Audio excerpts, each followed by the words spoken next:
بسم اللہ الرحمن الرحیم۔ اللہ کے نام سے شروع کرتی ہوں جو بڑا مہربان نہایت رحم کرنے والا ہے۔ خروج دجال۔ قیامت کی علامات کبریٰ میں سے دوسری علامت خروج دجال ہے۔ احادیث مبارکہ میں دجال کا ذکر بڑی وضاحت سے آیا ہے۔ ہر نبی دجال کے فتنے سے اپنی امت کو ڈراتا رہا ہے۔ حضور اکرم صلی اللہ علیہ وآلہ وسلم نے اس کی نشانیاں بھی بیان فرمائی ہیں۔ دجال کا لغوی معنی ہے مکار، جھوٹا، حق اور باطل کو غلط ملت کرنے والا۔ اس معنی کے اعتبار سے ہر اس شخص کو جس میں یہ اوصاف ہوں دجال کہا جا سکتا ہے، یعنی دجال سے ایک خاص کافر مراد ہے جس کا ذکر احادیث میں تواتر کے ساتھ موجود ہے۔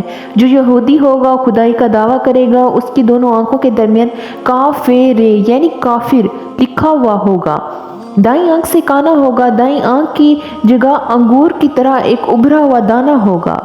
زمین پر اس کا قیام 40 دن ہوگا، لیکن اس 40 دنوں میں سے پہلا دن سال کے برابر، دوسرا دن مہینے کے برابر اور تیسرا دن ہفتے کے برابر ہوگا۔ باقی دن عام دنوں کی طرح ہوں گے۔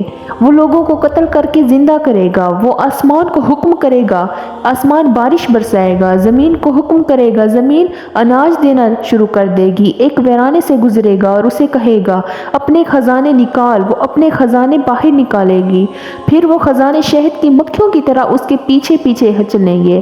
آخر میں ایک شخص کو قتل کرے گا، پھر زندہ کرے گا۔ اس کو دوبارہ قتل کرنا چاہے گا تو نہیں کر سکے گا۔ دجال پوری زمین کا چکر لگائے گا۔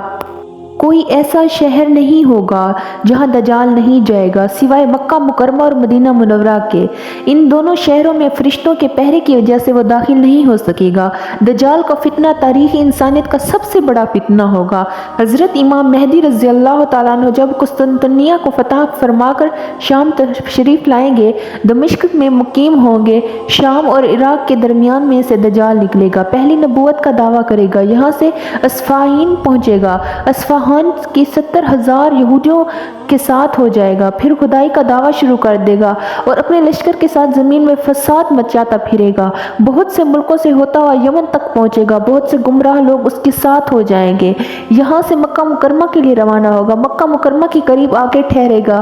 مکہ مکرمہ کے گرد فرشتوں کا حفاظتی پہرا ہوگا جس وجہ سے مکہ مکرمہ میں داخل نہ ہو سکے گا۔ پھر مدینہ منورہ کے لیے روانہ ہوگا، یہاں بھی فرشتوں کا حفاظتی پہرا ہوگا۔ دجال مدینہ منورہ میں بھی داخل نہ ہو سکے گا۔ اس وقت مدینہ منورہ میں 3 مرتبہ زلزلہ آئے گا جس سے کمزور ایمان والے گھبرا کر مدینہ منورہ سے باہر نکل جائیں گے اور دجال کے فتنہ میں پھنس جائیں گے۔ مدینہ منورہ کے مسافات میں سے ایک اللہ والے دجال سے مناظرہ کریں گے۔ دجال انہیں قتل کر دے گا، پھر زندہ کرے گا۔ وہ کہے گا اب تو تیرے دجال ہونے کا پکا یقین ہو گیا ہے۔ دجال انہیں دوبارہ قتل کرنا چاہے گا مگر نہیں کر سکے گا۔ یہاں سے دجال شام کے لیے روانہ ہوگا، دمشق کے قریب پہنچ جائے گا۔ حضرت امام مہدی رضی اللہ تعالیٰ عنہ سے پہلے موجود ہوں گے۔ اچانک آسمان سے حضرت عیسیٰ علیہ السلام اتریں گے۔ حضرت امام مہدی رضی اللہ تعالیٰ عنہ تمام انتظامات حضرت عیسیٰ علیہ السلام کے حوالے کرنا چاہیں گے۔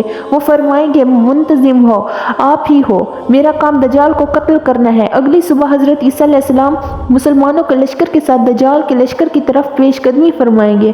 گھوڑے پر سوار ہوں گے، نیزہ ان کے ہاتھ میں ہوگا، دجال کے لشکر پر حملہ کر دیں گے۔ بہت گھمسان کی لڑائی ہوگی۔ حضرت عیسیٰ علیہ السلام نے سانسوں میں تاثیر ہوگی، جہاں تک ان کی نگاہ جائے گی وہاں تک سانس پہنچے گی، اور جس کافر کو آپ کی سانس کی ہوا لگے گی وہ اسی وقت مر جائے گا۔